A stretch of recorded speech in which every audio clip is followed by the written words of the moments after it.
Ngaku istri dizinahi Wakapolres Binjai, lalu cabut laporan, mencuat isu uang damai bernilai fantastis. 2023 jam 19, saya yang bernama Joni dengan ini mengklarifikasi berita yang telah beredar di media sosial tentang berita perselingkuhan antara Wakapolres Binjai, Kompol Agung Basuni dengan istri saya Luki Sundari adalah tidak benar karena semua adalah kesalahpahaman.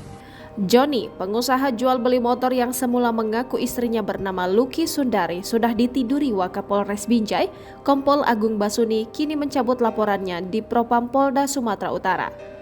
Alasan Joni mencabut laporan karena adanya kesalahpahaman. Tidak jelas kesalahpahaman apa yang ia maksud.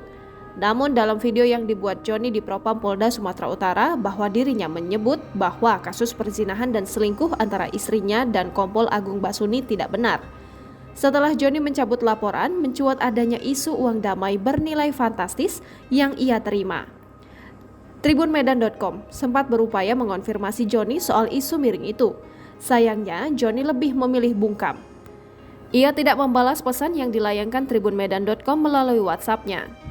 Kompol Agung Basuni, perwira menengah Polda Sumatera Utara yang baru saja dicopot dari jabatan Wakapolres Binjai karena dilaporkan tiduri Luki Sundari, istri pengusaha jual beli motor bernama Joni, lolos dari jeratan hukum pidana.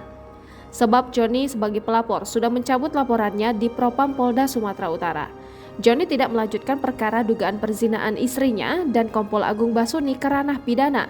Meski lolos dari jerat hukum pidana, Kompol Agung Basuni tidak lolos dari sanksi etik. Kabarnya sejak dugaan perselingkuhan dan perzinahan ini mencuat, Kompol Agung Basuni sudah menjalani pemeriksaan di Propam Polda Sumatera Utara. Kabid Humas Polda Sumatera Utara, Kombes Hadi Wahyudi mengatakan bahwa Kompol Agung Basuni bisa saja dipidana. Dengan catatan, jika suami selingkuhan ataupun istri sah Kompol Agung Basuni melaporkan melalui proses pidana. Jangan lupa subscribe, share, komen, dan like ya!